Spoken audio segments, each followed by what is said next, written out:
Mr. President. The senator from Iowa. Thank you, Mr. President. Mr. President, I call on this body to support the people of Ukraine fighting for their lives right now, today. Our mandate to act is clear. And here's a little bit of history for this body. In 1994, in the months following the end of the Cold War, Ukraine was very fragile, working through the challenges of establishing and sustaining democratic government while sitting atop the world's third largest stockpile of nuclear weapons, arms abandoned in the final days of the Soviet Union. The United States intervened in exchange for protection by the greatest superpower in the history of the world.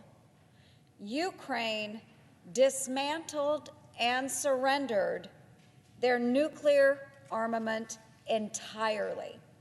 That agreement made the world a safer place, but Vladimir Putin called the United States to the carpet on our agreement last week. He gambled that America would again abandon our partners as we did in Afghanistan. Putin gambled that the United States treaties and agreements are no more valuable than the paper that they're written on. He didn't bet against the Ukrainians, where he has every military advantage in a head-to-head conflict. His criminal invasion, now a bloody war of aggression against Ukraine, was a bet against American supremacy. We cannot allow Putin to get away with it. The American people don't want us to either. Over 80% of Americans want us to do more to bring down Vladimir Putin, stand with Ukraine, and end this conflict. They're not just feeling the impacts of the invasion at the gas pump, the grocery store, and in their retirement accounts.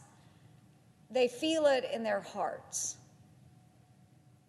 We are the greatest nation on the face of the planet. We stand for freedom. But our greatness and our standing are only as strong as our world. The American people know it, and they're looking for us to act. Unfortunately, the United States' response to this point is at best incomplete. It's tepid, it's half-hearted, and impassive to the Russian bear that is looking to clamp down on the free world. This president and his administration are allowing the Germans, the Canadians, the Latvians, the Dutch, and the Swiss to lead in arming Ukraine.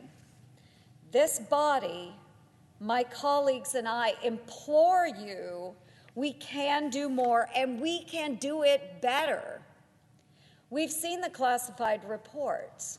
We all understand, all 100 of us, that the Ukrainians are in dire need of our aid right now. Not tomorrow, not next week, now.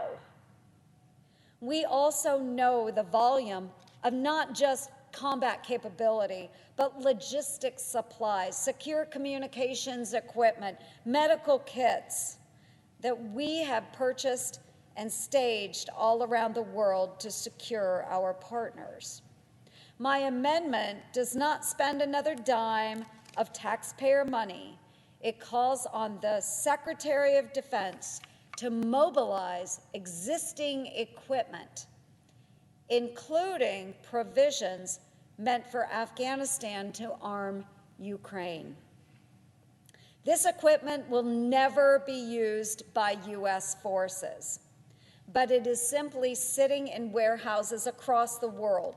It belongs at the Polish border and in the hands of Ukrainians who are fighting for their lives as I am speaking here on the floor today.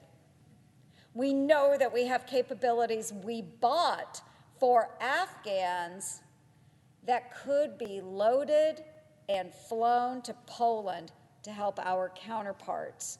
That's open source. That information is out there. We've got other capabilities as well that you all know belong in the hands of our Ukrainian friends. This administration's doctrine of appeasement has provided more arms for the Taliban than for the sovereign nation of Ukraine, and is not even close. The administration's abandonment of Afghanistan drew deserved condemnation from Democrats and Republicans in this body.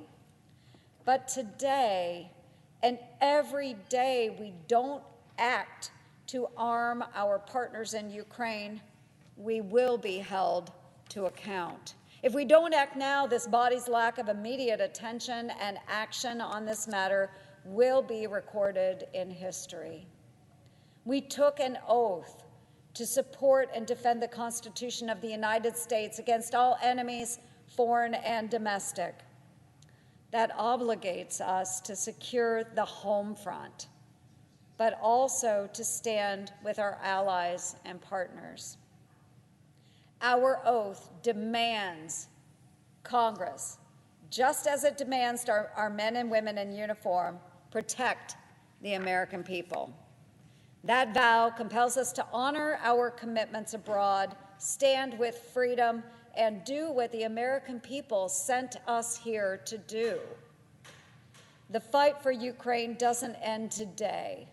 I will continue to advocate for already procured equipment and capabilities that are programmed, budgeted, contracted, purchased, and sitting in containers unused to go to those who need it the most. Let's execute our oath today. Thank you, Mr. Chair. Thank you, Mr. President. I yield the floor.